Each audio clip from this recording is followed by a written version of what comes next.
Amém. Então, bom dia a todos. Para quem não me conhece, o meu nome é Joel. E eu estou muito feliz de estar aqui a partilhar a palavra com todos nós. As crianças, elas podem subir para a escola dominical, é nesta direção. Deus vos abençoe no vosso tempo. E eu identifico-me muito com o Delfim e com a Marta, que os nossos filhos, eles são uma bênção. Foi isso que eles disseram, né? Em resumo. Vamos abrir a Bíblia em duas passagens. Uma delas é Isaías, no capítulo 56, a partir do versículo 6. Isaías, no capítulo 56, a partir do versículo 6. E nós hoje vamos falar sobre Jesus que purifica o templo. Jesus purifica o templo. É sobre isso que nós vamos falar.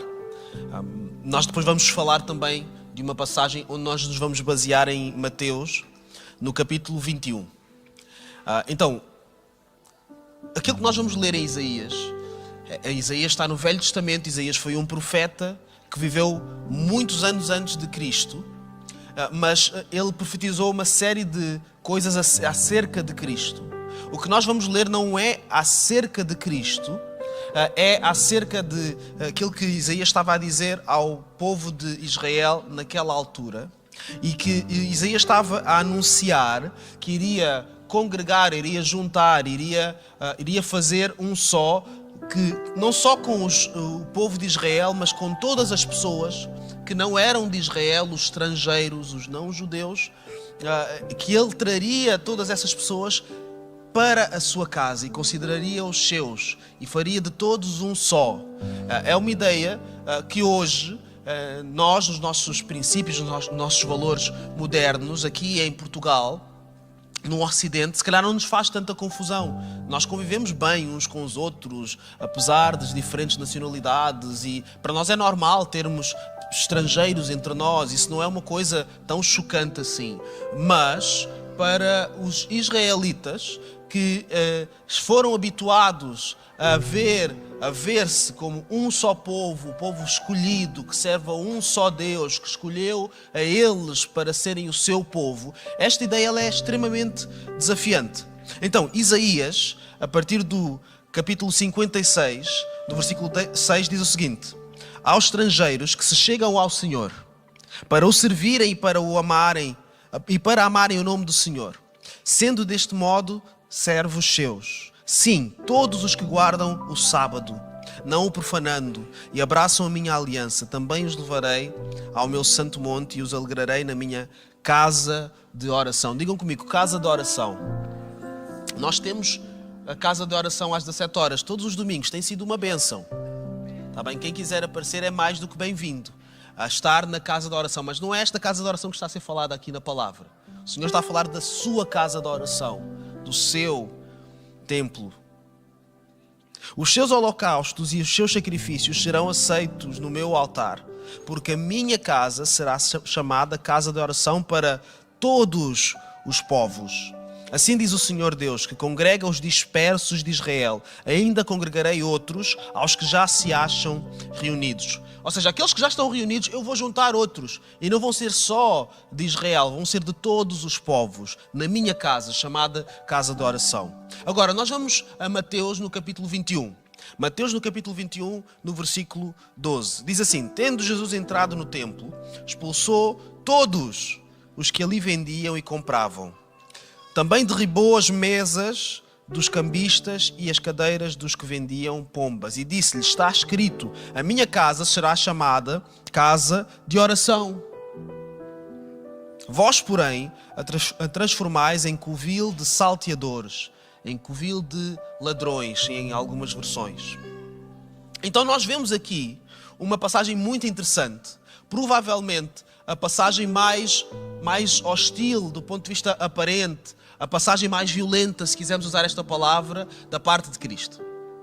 Eu sei que na nossa mente, na nossa cabeça, na cabeça de muitos de nós pelo menos, Cristo é uma personagem pacífica, amorosa, carinhosa, que não ofende, que consegue nos convencer das coisas boas, mas sem nos criar nenhum constrangimento, nenhum desafio. Cristo é mais ou menos assim, tem os dedos curvados, assim, e nunca diz coisas más, nunca faz coisas más, não trata as pessoas assim.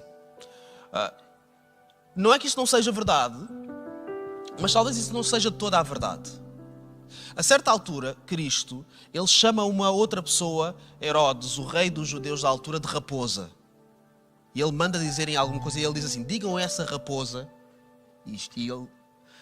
A certa altura, ele está a falar com uma mulher que lhe pediu ajuda. A mulher pediu-lhe ajuda. Precisava de um milagre urgente. E Jesus diz o seguinte, não é bom dar aos cães aquilo que é reservado aos filhos. Eu não sei se fosse comigo, eu não sei como é que seria convosco. Se fosse comigo, eu sei o que é que eu pensaria disso. E nós vemos Jesus aqui também. E o que aconteceu foi literalmente isto. Isto está relatado em todos os evangelhos, nos 4 evangelhos. Jesus, ele entra no templo, ele começa a derrubar as mesas, ele começa a deitar fora as coisas, ele expulsa as pessoas. No Evangelho de João, diz que Jesus ele chega, ele faz uma espécie de um chicote com cordas. Imaginem, Jesus chega ao templo e ele começa a preparar o chicote. As pessoas estão lá a fazer a sua coisa, fazer o seu culto, a cumprir as suas rotinas religiosas, e está lá no meio Jesus a preparar um chicote. Dizer, vocês nem sabem o que é que eu vou fazer a seguir. Eu vou arrebentar com isto tudo. Eu vou mandar essa gente toda embora. Enquanto está a tricotar, não é? Foi o que aconteceu. Não foi uma coisa, saiam por favor. Não foi, olhem, saiam. Jesus não ia dizer, saiam em nome de Jesus, não é? Isso não ia fazer sentido. Não foi eu vos repreendo. Eu vou mandar isto tudo embora. Vocês vão embora. Eu vou criar um ambiente hostil. Vocês não vão ficar confortáveis aqui. Vocês vão perceber que têm que sair daqui. Jesus ele criou um ambiente de inconformidade a um sistema tóxico à vontade de Deus. Mas, notem o seguinte, quando Jesus ele fez isto, ele estava em Jerusalém, ele tinha acabado de chegar nas últimas semanas da sua vida. Mas quando ele entra em Jerusalém, na cidade, que não era o templo estava dentro de Jerusalém, mas a cidade de Jerusalém era maior naturalmente, ele entra e as pessoas recebem-no com alegria. Este momento ele é gravado e nós conhecemos-lo como a entrada triunfal de Jesus em Jerusalém. Ele entra e as pessoas dão graças e dizem Hosana, viva aquele que vem em nome do Senhor, e estendem panos para ele passar. Toda a gente está contente, há um ambiente de festa, parece que o povo recebe Jesus com alegria, toda a gente está consensualmente feliz com aquela presença. Mas quando Jesus entra no templo, parece que ele muda. Quer dizer, nós recebemos com alegria. O mundo, a cidade recebe com alegria. E Jesus entra também com alegria. Mas quando ele entra no templo, parece que muda o estado de espírito. Notem, esta passagem, aquilo que nós vamos falar hoje, o sistema a que eu me estou a referir e me vou referir hoje, não é o sistema que acontece lá fora, é o sistema que acontece aqui dentro. O sistema que Jesus combateu foi o sistema dentro do templo, não o sistema da cidade.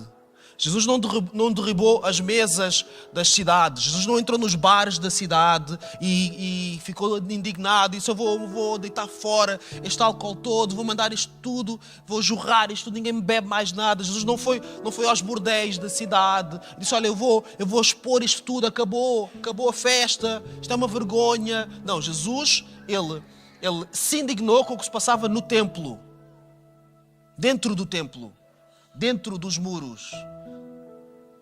Se fosse hoje, seria dentro dos nossos templos. Sabem, há sistemas dentro dos templos. Nós temos os nossos sistemas. Nós temos os nossos modos de ser e de estar. E talvez isso precise ser revisto hoje. Talvez se Jesus ele entrasse aqui, naquela porta, ele entra, recebe um abraço das boas-vindas. Como é que se chama? Jesus Cristo. Bem-vindo. Se calhar ele chegaria aqui, será que ele não iria pôr algumas coisas em causa? não iria olhar para nós, começar a tricotar um chicote, dizer, vocês não sabem o que é que eu vim cá fazer. Vocês estão contentes de eu estar aqui? Olha, eu também estou contente de estar aqui, mas vocês não sabem o que é que vai acontecer a seguir. Então notem como o que indigna Jesus é aquilo que se passa dentro do templo. Muitas vezes nós estamos totalmente focados com o que se passa lá fora. E bem, porque a igreja tem que ter uma voz profética para aquilo que se passa no mundo. Nós não podemos não ter opinião sobre nada. Mas nós andamos tão focados sobre o que se passa lá fora que achamos que o problema é sempre lá fora. A fonte do mal, a fonte de todo o mal está lá fora. A fonte das coisas más que acontecem está no mundo. Temos que ter cuidado com o mundo. Temos que proteger as nossas crianças do mundo. E nos protegermos a nós do mundo. E toda a gente tem que estar atenta com o mundo. E esquecemos do mundo que está cá dentro. Que muitas vezes é o mundo que nós devíamos estar mais preocupados. É aquele que devíamos ser mais zelosos. É aquele que devíamos ter mais prioridade em tratar, em cuidar, em acertar, em afinar. E o que nós percebemos com o que está a acontecer aqui, com o que aconteceu com Cristo, é que Ele se preocupou mais com o que acontecia dentro do templo do que com o que acontecia fora do templo. E nós temos que ser assim também. Nós não podemos ter uma voz e dizer coisas para os outros, os que não são da igreja, os que não acreditam como nós, os que não têm a fé cristã, e que nós temos coisas para lhes dizer, se essas coisas elas não fizerem ricochete em nós primeiro. Nós não podemos nos indignar com a mentira do mundo sem nós nos indignarmos com a mentira dentro das nossas igrejas, por exemplo. Nós não podemos nos indignar com a falta de sobriedade que há no mundo, em que nós vivemos num mundo em que não há sobriedade, numa série de coisas. Nós queremos mais e mais e mais e ficamos cansados, mas queremos mais. Ninguém descansa. Queremos ser estimulados a toda a hora. Tudo é sensualidade, há uma hipersensualidade. É tanto que aborrece. Já não tem mais piada.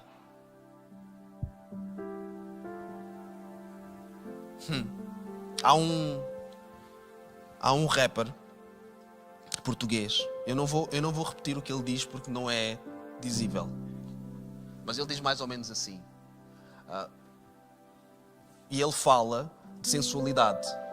E ele diz, isto é tanto. Existe oferta em demasia. Então já não tem mais estímulo. Porque a oferta é em demasia. Já não tem mais piada. Existe bebida em demasia. Existem muita coisa em demasia nos sistemas aí fora. Já não tem mais piada, já não tem mais graça demais. Por isso é que as pessoas mudam de drogas. Porque há drogas que deixam de ter piada, já não têm o mesmo impacto. A gente precisa de uma coisa nova. Mas muitas vezes há coisas paralelas que acontecem nos nossos sistemas, dentro da nossa casa, dentro das nossas igrejas. E notem o seguinte. Nós lemos, Jesus ele entra no templo, ele expulsa aqueles que vendiam, mas também os que compravam. Sabem, o sistema não é apenas um sistema de alguém que está a forçar alguma coisa. É o sistema de alguém que está a forçar alguma coisa e alguém que aceita.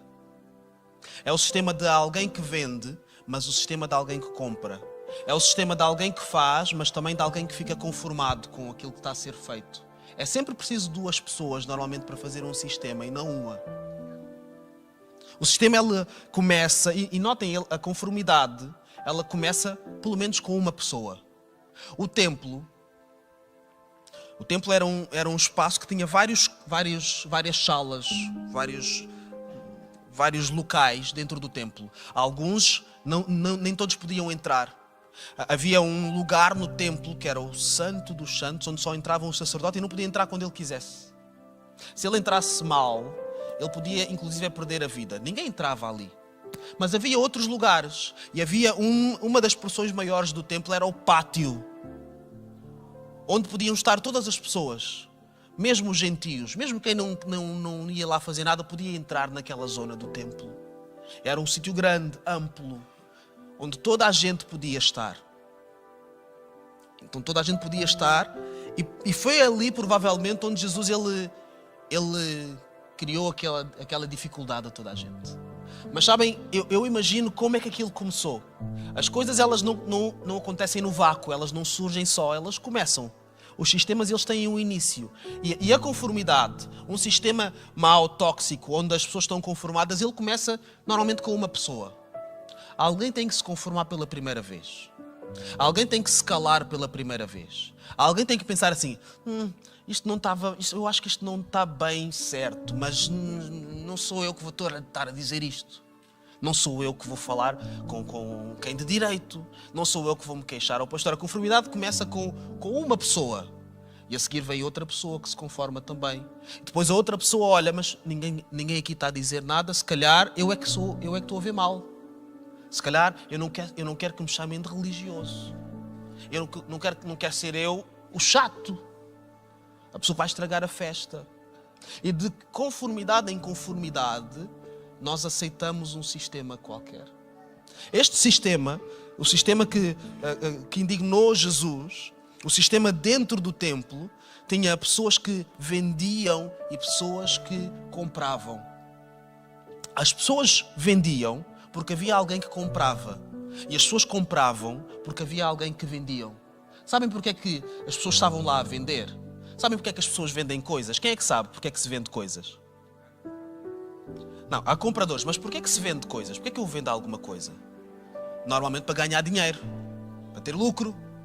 Então as pessoas não vendiam só porque tinham uma ideia qualquer. As pessoas não estavam lá só porque sim. Normalmente quando alguém se propõe a vender alguma coisa, quando alguém abre uma banca num sítio qualquer, é porque a pessoa acredita que vai aparecer alguém para comprar. Vai aparecer alguém para comprar o meu produto e eu vou ganhar dinheiro com isto. E naquele sistema, as pessoas, os comerciantes, eles vendiam animais para sacrifício.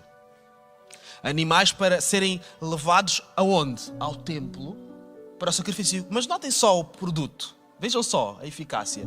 Para que é que você vai gastar a sua energia a carregar o boi, a ovelha, as pombas? Vai levar as pombas durante quilómetros e quilómetros. Jerusalém era o único sítio de adoração onde as pessoas podiam fazer estes sacrifícios. Vinham de todo o país para Jerusalém.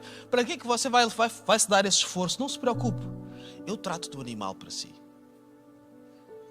Ele está lá à espera. Ele vai ser...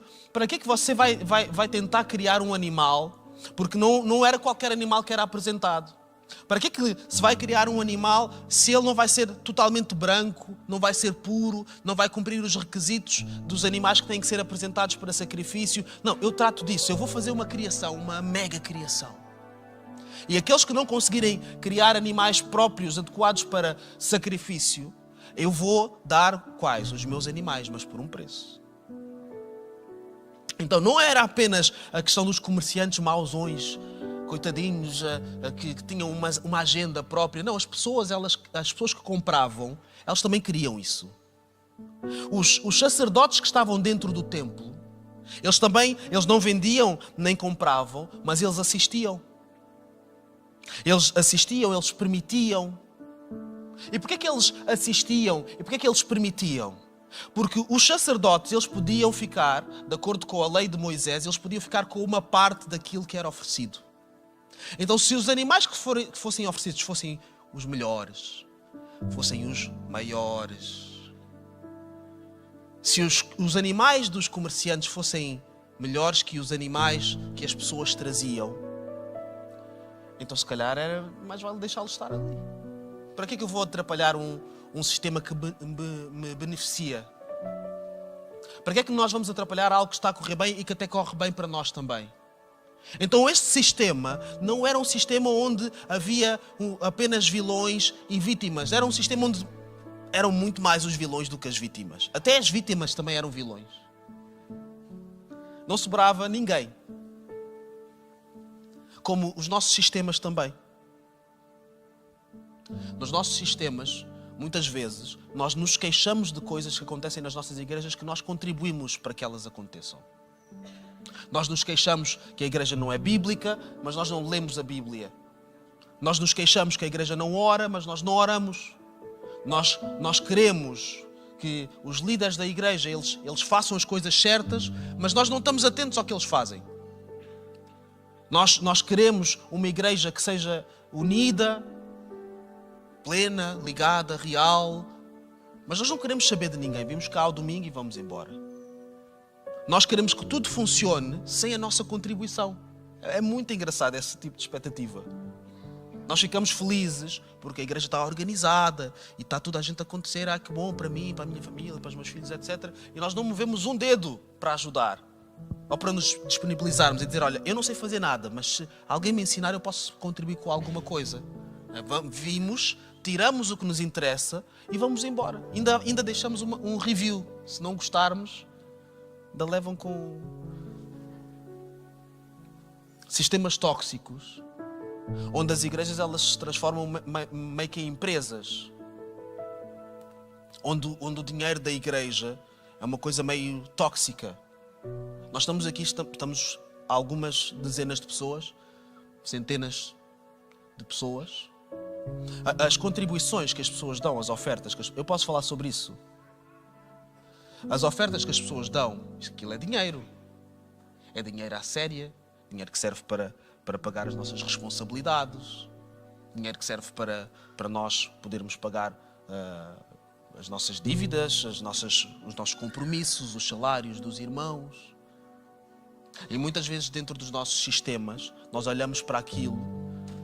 Eu vou falar de pastores, como eu sou pastor, vou falar de mim, né, dos meus. Olhamos para aquilo e pensamos, eu trabalho tanto, eu dou tanto pela igreja, isso aí, eu acho que isso é meu. Eu acho que eu tenho que usar uma parte para mim também. Então vamos lá, tiramos uma parte para nós e ficamos com aquilo. Onde nós queremos que a igreja cresça, mas não necessariamente para que as pessoas elas cresçam espiritualmente e possam fazer mais e melhor, possamos fazer mais e melhor como igreja, mas porque nós precisamos de crescer por questões financeiras. Como as empresas. As empresas elas servem para dar lucro, elas precisam crescer. E se não crescerem, elas tendem a definhar. Só que a igreja não é uma empresa. A igreja não é uma empresa. E muitas vezes, nós, os crentes, nas nossas igrejas, que têm o nome de Cristo lá, nós tratamos as igrejas como se fossem empresas. Em que isto é uma questão de dinheiro. Em que temos que ter cá X pessoas, porque se não tivermos X pessoas, não pagamos a renda. Esse tipo de lógicas tóxicas. Será que se Jesus ele olhasse para a maneira como nós gerimos as nossas contas, o que é que ele faria com isso? Será que nós temos temor e tremor? E atenção, nós na CCLX nós somos sérios com as nossas contas. Mas eu fico sempre preocupado porque ninguém se importa. Ninguém quer saber, ninguém quer ver. Ninguém quer verificar. Eu não vou ficar chateado se as pessoas quiserem verificar. Eu vou ficar aliviado. Ok, as pessoas estão atentas. Ainda bem que as pessoas estão atentas. Porque elas precisam estar atentas para nós continuarmos a fazer um bom trabalho. Porque sabemos que as pessoas estão a olhar para nós e precisamos de ter essa motivação também. Não é tipo, eu acho que as coisas estão a ser bem feitas e é lá com eles. É lá com eles até ao dia. Quando as coisas correm mal, toda a gente quer saber de tudo. Vamos revisitar 10 anos para trás do que andaram a fazer. Eu quero ver os dossiês todos. Agora já não, agora já é tarde. Agora já foi, o dinheiro já está nas Ilhas Caimão, num sítio qualquer. Sistemas de abuso tóxico, onde nós usamos ascendente espiritual uns contra os outros. Eu sei mais da Bíblia do que tu, eu vou-te dizer como é que tu deves viver. Tu não precisas de aprender por ti. Não penses, para que é que vais ler a Bíblia? Eu vou ler a Bíblia por ti. Eu vou-te dizer como é que tu deves viver, como é que deves te comportar com os teus amigos, com o teu namorado ou namorada, com o teu esposo ou o teu esposo, como é que deves orar, falar e andar, o que é certo ou errado para a tua vida, um controlo tóxico que não nos é exigido. A Bíblia é um livro para ser lido por todas as pessoas. Nós somos protestantes. Uma das razões pelas quais nós somos protestantes é porque nós nos indignamos com um sistema onde a Bíblia era lida e pessoas não podiam ler também. Elas não conseguiam compreender se aquilo que lhes estava a ser dito era verdade ou não era verdade, porque elas não tinham acesso a isso. E a reforma protestante começou também por causa disso, a dizer, não, toda a gente vai ler, toda a gente pode verificar, toda a gente tem uma opinião, vai ser um caos, vamos todos discutir. E ser protestante é ser mesmo caótico. Quem não gosta de caos não serve para protestante. Os protestantes são caóticos, porquê? Toda a gente tem direito a dar uma opinião, às vezes é a pior opinião, mas toda a gente vai ver. Se nós não defendemos isso, se nós não entendemos que a Bíblia é um livro, os livros são para ler, tem que se ler, então nós temos que ensinar as pessoas a ler. se as pessoas não leem, não gostam de ler, e se nós nos conformamos com isso, como é que nós depois vamos ficar surpreendidos se as pessoas não sabem o que está lá na Bíblia? Mas eu não gosto de ler. Lamento. A Bíblia é um livro, foi assim que o Senhor revelou. E hoje em dia já há audiobook. Ouve então. Ouve a Bíblia. Pronto, não consegue ler? Ouve. A gente ouve muitas coisas. A gente ouve as séries, a gente ouve os vídeos, a gente ouve os concertos, ouvimos todas as coisas. Então ouve a Bíblia também. Se nós nos conformamos com o minimalismo espiritual, pessoas que sabem sempre os mesmos versículos, porque Deus amou o mundo. Pessoas que sabem sempre a mesma coisa e dizem sempre as mesmas coisas, ano após ano. Não tem mais nada de novo para ensinar. Nós achamos isso normal, isso ok. O que é que Jesus diria se Ele entrasse aqui e sentasse aqui para ver a nossa celebração? Se Ele sentasse para ter uma conversa connosco? E assim nós criamos sistemas em que alguns vendem, outros compram, outros assistem. Eu não estou a fazer nada, mas eu estou só aqui. Outros permitem coisas. E nós precisamos, sim, que Jesus Ele nos ajude, Ele seja connosco. E Ele venha entre nós e, se for preciso derrubar algumas coisas, Ele derrube também. Não pode ter medo dessas coisas. Nós não podemos ter medo de nos revisitar e de pensar o que é que está a fazer sentido, o que é que não está a fazer mais sentido. Existem muitas igrejas. Existem muitas igrejas. Igrejas incríveis, igrejas diferentes, com ênfases diferentes. Mas todos nós, todas as nossas comunidades, nós somos convidados a olhar para nós mesmos e a perceber, será que nós nos temos conformado com algumas coisas? Nós fazemos certas coisas só porque é assim que nós fazemos? Será que é isso que vale a pena? Será que é assim que nós devemos andar? Um dia, esta igreja já não vai existir mais, nem nenhum de nós aqui nesta terra. Será que nós estamos a perder tempo ou nós estamos a usar o nosso tempo bem na maneira como nós vivemos e fazemos igreja? Ou será que nós estamos conformados com o sistema? Isto é um ciclo. Sabem, eu conversava com uma pessoa há muito tempo e estávamos a falar sobre coisas que acontecem mal nas nossas igrejas. Aquela conversa que todos nós gostamos de ter, não é? E a pessoa estava a dizer assim, olha, sabes, eu cheguei à conclusão que isto é um ciclo. É um ciclo. Um ciclo em que as coisas correm bem antes de correrem mal. É um ciclo e não há forma de fugir esse ciclo. E na altura pareceu-me fazer sentido. Mas eu acho que o conformismo ele é perigoso. Nós acharmos que isto é um ciclo. As coisas são cíclicas. Como aconteceu com os outros, tem que acontecer connosco também. O inconformismo ele interrompe ciclos. Ele diz, esse ciclo que vocês estão a viver aqui, isso acabou agora.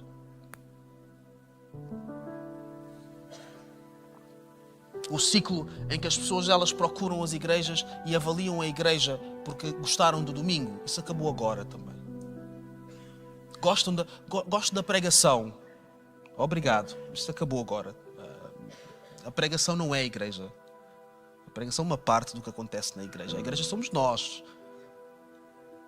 Gosto do louvor. Isso acabou agora também. O louvor é uma bênção. Mas se a gente vem só para o louvor, a gente manda-te o CD. Mandamos as pistas, tu podes cantar em casa, fazemos um vídeo para te ensinar. Nós precisamos de não nos conformarmos, não só com este mundo, o globo, mas com este mundo em primeiro lugar. Vivermos constantemente atentos, constantemente com uma sensação de inconformidade, que é inconformismo, que é alguma coisa, será que há alguma coisa que tem que mudar? E que bom que seria se, antes de ser Jesus a derrubar as mesas, fôssemos nós a fazermos isso. Quer dizer, antes que Jesus derruba algumas mesas aqui, vamos só nós, para não termos que passar a vergonha, vamos nós derrubar. Nós tivemos arrumações no sábado. Quem é que esteve aqui nas arrumações no sábado? Vocês são uma bênção. Uma salva de palmas para os irmãos que estiveram no sábado.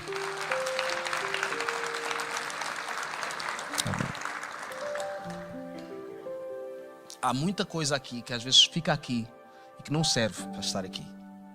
A igreja não é um sítio para nós largarmos as coisas que não precisamos mais. Mas às vezes acontece, não é por mal. Nós vamos acumulando coisas e precisamos de fazer uma reforma. Fazer uma faxina, né? Como se diz no Brasil. É assim que se diz, não é? Eu sei umas coisas. Então é preciso olhar para o que temos. Eu preciso disto. Sim, fica. Eu não preciso disto. Sai. E nós precisamos de trazer este princípio para a nossa vida como igreja. Nós precisamos disto. Fica. Não precisamos, então vai sair. Não precisa. Não precisa, não tem. Não precisamos de acumular coisas. Em João, quando fala deste mesmo episódio, Jesus ele está ali, ele derruba as mesas, ele com o chicote ele expulsa os animais de maior porte, os bois e as ovelhas, etc. E de repente vão falar com ele. E dizem com que autoridade é que faz isto? E eles começam a falar sobre isso. E Jesus ele diz, eu vou-vos dar um sinal. Só vos vou dar um sinal. O sinal é este: eu destruo este templo e em 3 dias eu o vou reconstruir. E eles pensaram, as pessoas que estavam a falar com Jesus, que Jesus estava a falar daquele edifício. Mas Jesus estava a falar de si mesmo, do seu corpo. Destruam este templo e em 3 dias eu vou reconstruí-lo. A falar da sua morte e da sua ressurreição. Ele morreu, mas 3 dias depois, graças a Deus, ele ressuscitou. E a partir de Cristo, a adoração, aquilo que as pessoas elas faziam naquele templo, que também foi destruído algumas décadas depois. Aquilo que as pessoas faziam, eu tenho que levar os meus animais. E eu esqueci-me de explicar uma coisa. Os cambistas estavam lá também por causa das moedas, porque as moedas eram moedas romanas que tinham a cara do imperador e não podiam ser usadas para o culto ao Senhor. Não eram aceitos pelos sacerdotes. Então o que é que os cambistas faziam? Não se preocupe.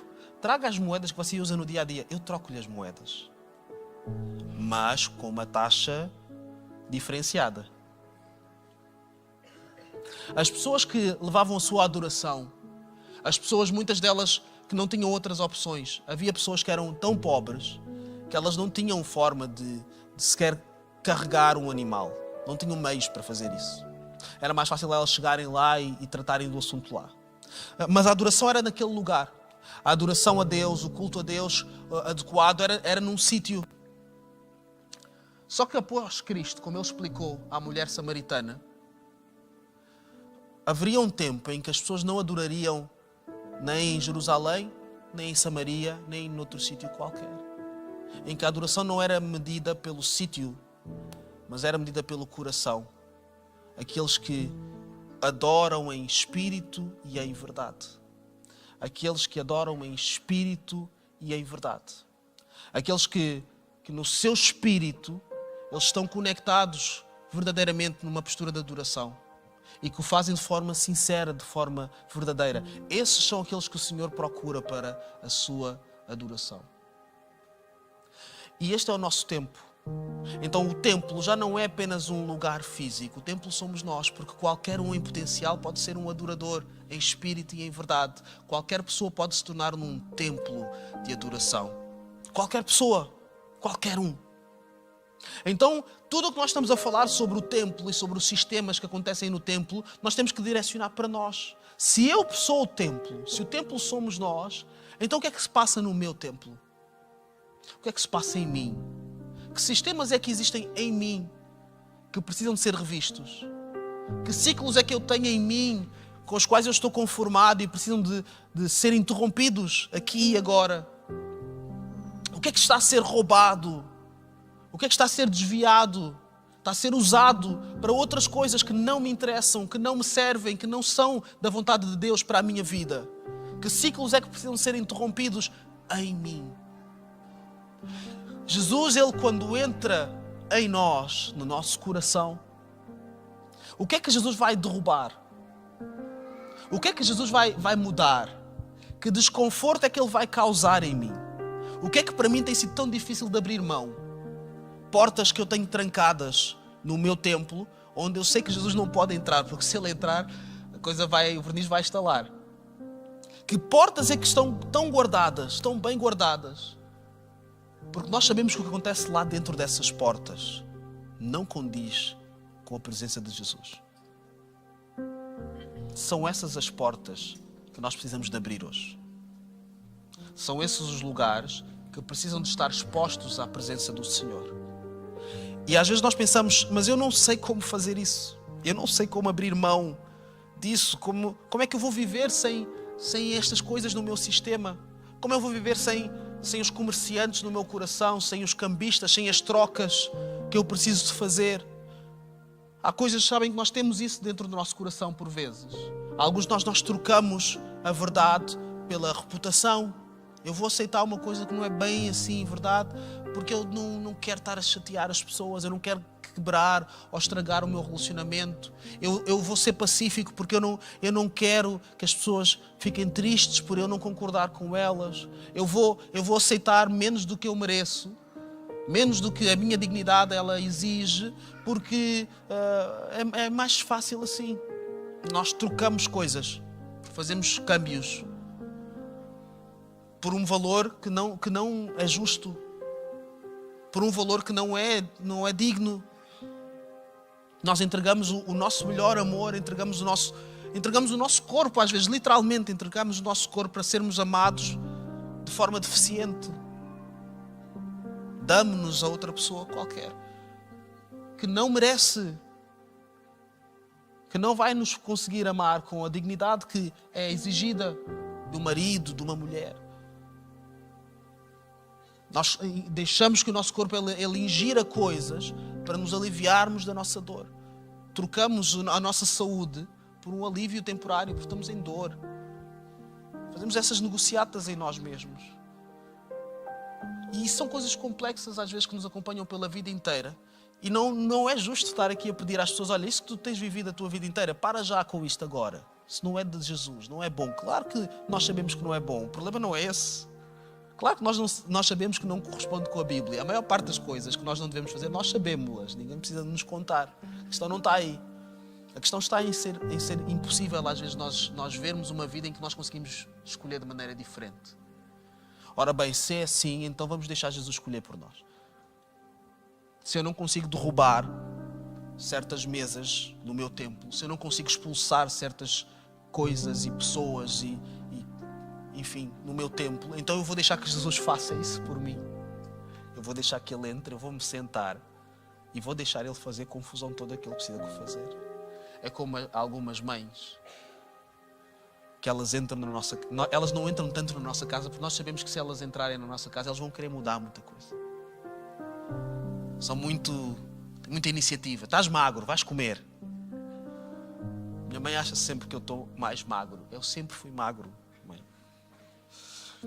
Tens que comer, eu vou fazer uma comida para ti. Há tantas pessoas que fazem o que? Aceita. Eu vou fazer, eu não vou discutir. Há discussões que não são para sempre, não é? A pessoa tem...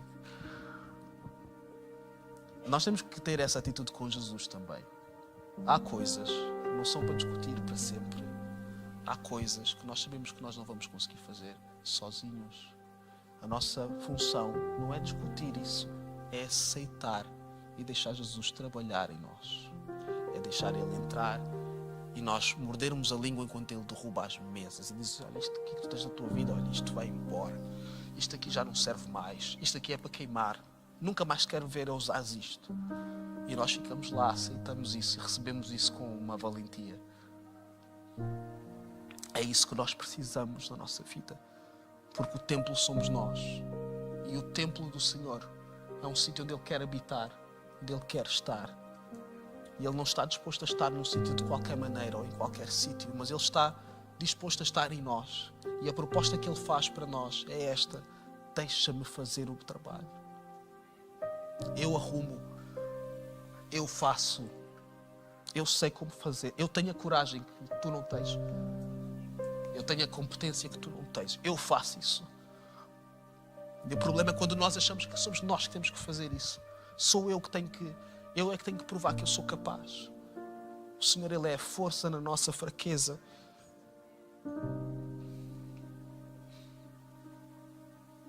Então precisamos de olhar para o nosso sistema novamente, hoje. E precisamos de nos revisitar. O que é que está aqui no meu templo? Que as outras pessoas já se conformaram, toda a gente já sabe como é que nós somos e olha para nós e vê, mas pensa, é assim o Joel, é assim.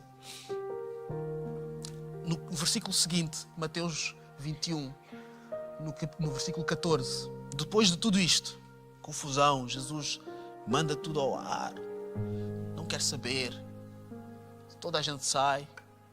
Obviamente toda a gente na cidade sabe isso. Já viram o que é que Jesus fez? Vocês nem viram, tu estavas lá. Devias ter visto.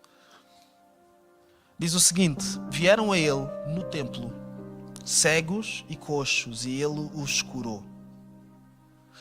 Jesus arrumou a casa, criou espaço, o espaço que estava a ser ocupado pelos bois e pelas pombas e pelas moedas e pelas pessoas e pelos comerciantes e os vendedores, os compradores. Todo esse espaço ele precisou ser criado para as pessoas que realmente precisavam de alguma coisa.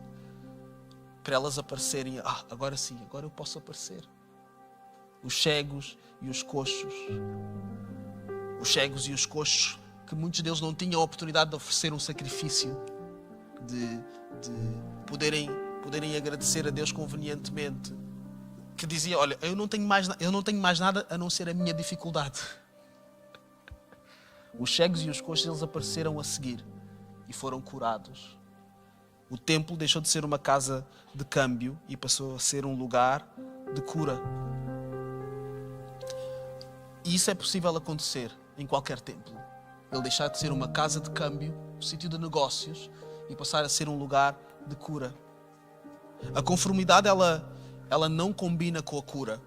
Porque a conformidade, ela faz com que nós nos habituemos àquilo que já é. Se eu não estou curado, eu estou habituado, eu estou conformado com isso, eu giro a situação e vamos em frente. A cura, ela precisa de uma inconformidade. E foi a inconformidade de Jesus, o inconformismo de Jesus, que criou espaço para que os cegos e os coxos eles fossem curados a seguir. Dizer: ok, isto já está bem, agora venham. E sabem o que Jesus faz? Ele é o maior exemplo de inconformismo que nós conhecemos. Porque Jesus o que fez, não apenas neste momento, não apenas no templo de Jerusalém, ele deu um exemplo com a sua própria vida de não conformidade. Sabem, eu disse antes que o conformismo, ele começa com uma pessoa. Tem que haver sempre um primeiro que fica confortável, que fecha os olhos e que aceita. As atrocidades que aconteceram no nosso mundo e as atrocidades que estão a acontecer no nosso mundo, elas não dependem de uma só pessoa. É preciso uma pessoa e é preciso uma outra pessoa que aceita, que deixa acontecer. O Holocausto, e fala-se muito do Holocausto. Hitler, ele nunca apertou em nenhum botão. Ele nunca maniatou as pessoas eu vou falar com toda a gente do país e dizer: vocês vão fazer isto e aquilo, senão não sei o quê. Não. Ele teve uma visão e alguém teve que seguir essa visão. E alguém teve que, por várias razões, por medo, não se opor a essa visão. E alguém teve que pensar: olha, não, mas eu tenho a minha família, não posso pôr a minha família em risco e seguir essa visão. E eu disse que a conformidade ela começa com uma pessoa, mas também é verdade que a inconformidade também começa com uma pessoa. E Jesus, quando ele diz em João, neste mesmo episódio, destruam este templo, mas em 3 dias eu o reconstruirei. O que ele está a apontar é para a maior prova de inconformidade que pode ser dada alguma vez nesta terra. Em que ele disse: não, o que eu vou fazer é muito maior do que vocês estão a pensar. Eu não estou a falar deste templo que vai ser destruído, eu estou a falar de mim mesmo. Em que na minha destruição e na minha reconstrução, na minha morte e na minha ressurreição, eu vou permitir que as pessoas elas sejam capazes não só de não estarem conformadas com este mundo, mas de elas serem transformadas por uma outra coisa. De não só se indignarem, mas de mudarem. De não só dizerem: eu não concordo, mas dizerem: eu concordo com outra coisa e eu vou viver essa outra coisa. De não só ficarem onde estão, mas de poderem evoluir e melhorar. De poderem crescer, poderem ser renovadas, transformadas. Tudo isso por causa do sangue de Jesus. Tudo isso porque no seu sangue, ao verter o seu sangue na cruz, o que Jesus estava a abrir era um portal para que as coisas não tivessem que permanecer como elas eram. Para que todos os sistemas, eles pudessem ter uma saída. para que todos os sistemas tóxicos eles pudessem ser melhorados, para que houvesse uma oportunidade para as vidas de todas as pessoas, para que elas pudessem viver uma vida melhor, para que elas pudessem ter novamente paz com Deus, paz consigo mesmas, para que elas pudessem ser livres dos sistemas que muitas vezes são elas próprias que criam. Somos nós, às vezes, que complicamos a nossa vida, certo? Mas até nisso, através do sangue de Jesus, através do seu sangue, nada mais consegue fazer isso. Através do seu sangue, todos os inconformados, eles podem realmente alcançar alguma coisa diferente. E todos os conformados podem ter esperança de um dia passarem a ser inconformados e isso trazer frutos para a sua vida e para a vida das pessoas à sua volta, por causa do seu sangue. Por causa do seu sangue. Então isto não tem a ver apenas com coisinhas que correm mal, coisinhas que não são boas, coisinhas que não estão bem certas e precisam de ser melhores. Isto tem a ver com tudo. Não me interessa qual é o sistema que está na nossa mente. Talvez seja o sistema da nossa igreja, seja o sistema das igrejas, seja o sistema religioso, seja o sistema do meu casamento, da minha vida, o sistema dos vícios, o sistema dos estímulos e das respostas que nós damos aos estímulos da sociedade, seja o sistema das nossas ideologias políticas, parapolíticas, o que for. Não sei qual é o sistema. O sistema que nós achamos que temos que viver uma vida para provar coisas às outras pessoas. Eu tenho que provar aos outros alguma coisa porque, sei lá, eu preciso de provar a mim mesmo que eu sou capaz. Eu ainda estou a tentar provar a mim mesmo que eu sou um homem a sério. Coisas dessas. Uma mulher a sério. Uma pessoa a sério. Existem tantos sistemas, é uma perdição. Mas não interessa qual é que é. Através do sangue de Jesus. Por causa do sangue de Jesus, todas as coisas, elas podem ser feitas novas. Todas as pessoas que estão em Cristo, se estiverem realmente em Cristo, o que a Bíblia nos garante é que são novas criaturas. As coisas velhas, elas passam e ficam para trás.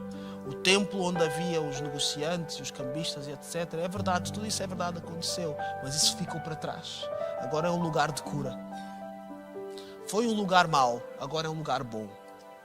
Foi um sítio que me causou dor, agora é um sítio que me causa alegria. Foi um lugar onde não havia esperança, eu agora tenho esperança. No mesmo lugar.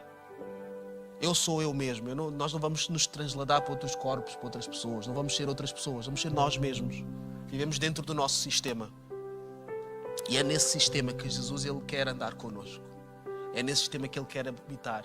E é esse o sistema que Ele quer resolver, se for o caso. É esse sistema que Ele quer curar. É esse sistema que Ele quer transformar e renovar hoje. Então nós vamos cantar hoje. O grupo Louvor ele vai ministrar uma música que fala sobre o sangue de Jesus. E a música diz, a certa altura, diz que sei que foi o sangue. Sei que foi o sangue, apenas o seu sangue. Vocês têm a letra da música aí? Vamos ficar de pé. Por causa do inconformismo de Jesus com o estado do mundo, Ele se entregou por nós.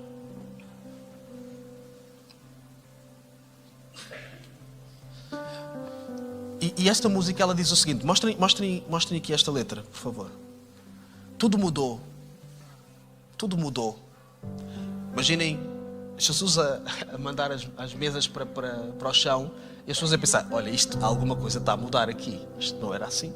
Hoje é domingo, eu vim aqui para ver os negócios habituais, tudo mudou. O que passou ficou para trás. Antes de Cristo, o que fui não importa mais. Ou seja, não importa se eu era um comerciante, se eu era um cambista, se eu vendia ou comprava, ou se eu assistia, ou se eu permiti, eu deixei acontecer, ainda que eu não me envolvi. Não importa mais, eu sigo um novo caminho. Eu quero cantar coisas que eu vivo hoje.